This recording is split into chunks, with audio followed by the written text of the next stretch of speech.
If you've been in tears looking at venue after venue and getting frustrated and finding how they all add up, it's just more than you wanted to spend.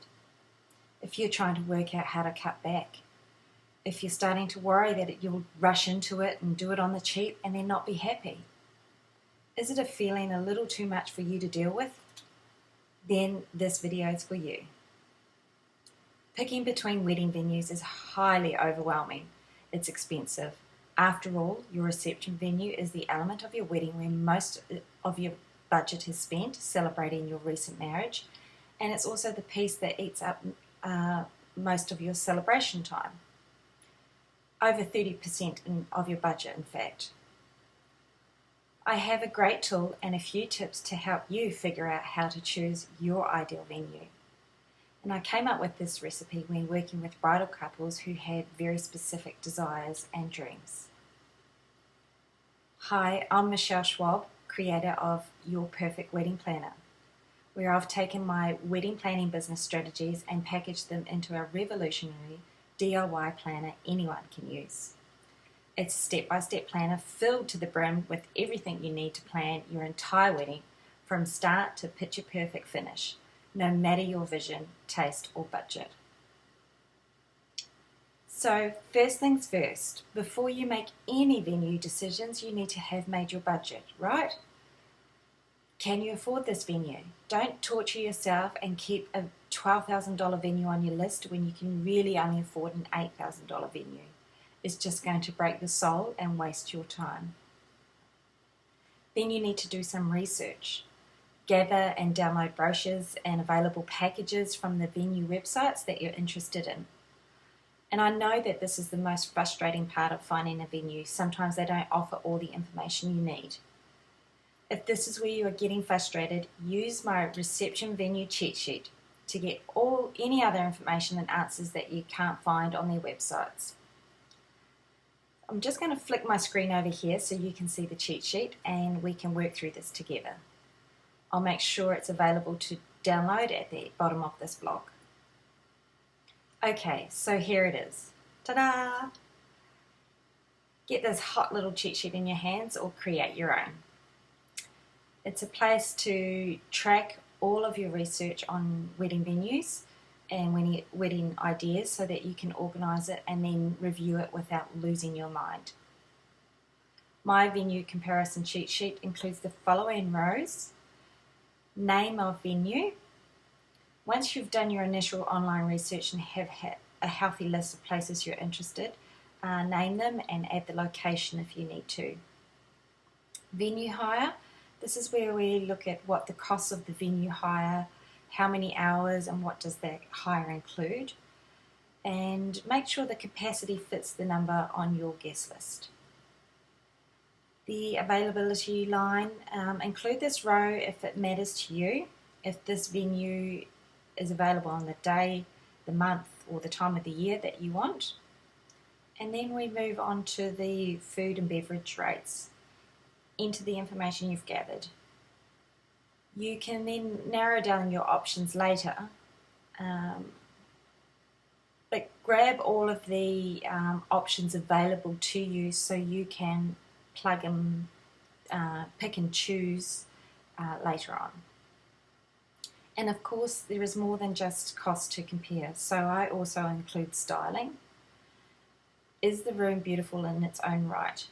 So will the room require much styling, or is it in a blank state that will need uplighting to warm it up and any additional decorations and styling, which of course will be another expense.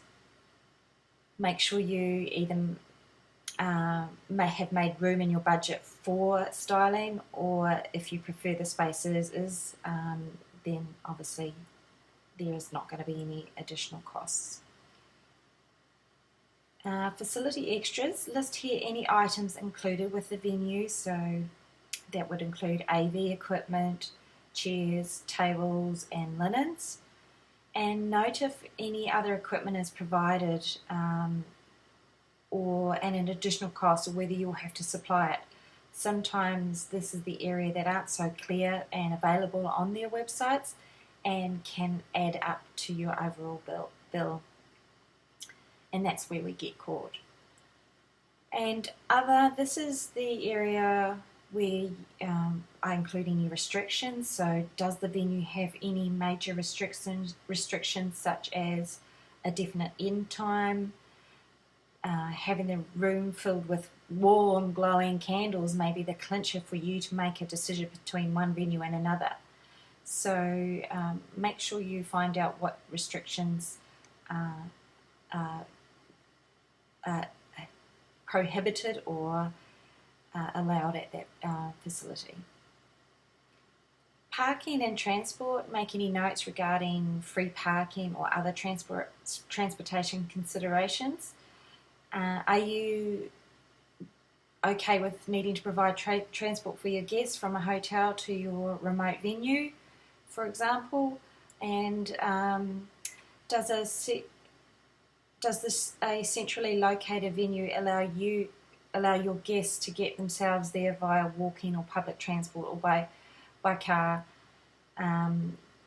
Is there ample parking, paid or unpaid? So make note of those things, because ultimately you're going to be a host and you need to make arrangements from all aspects. If you are doing any transportation, that can be a fairly big item on your budget if you're busing or shuttling people to and from.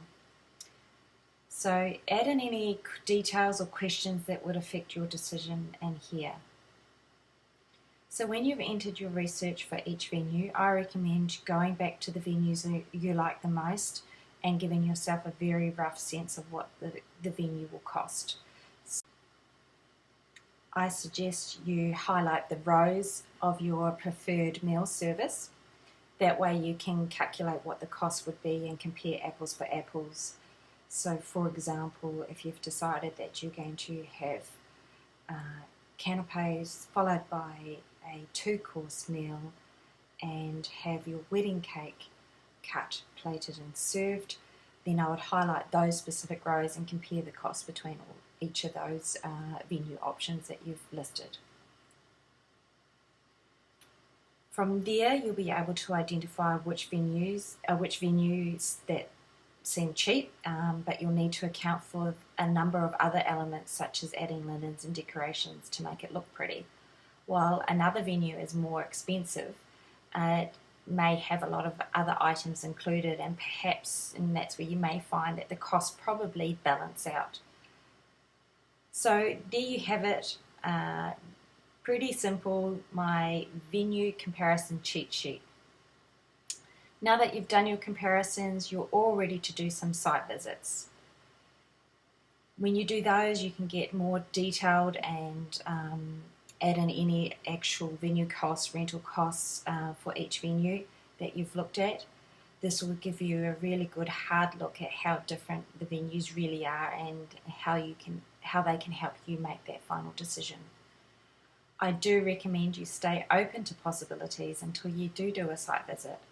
I have had lots of clients that think that they want one thing and then visit a venue and change their mind altogether. Okay, so your One Perfect Day assignment this week. I would love for you to download this cheat sheet and actually apply this recipe. Come back and in the comments below,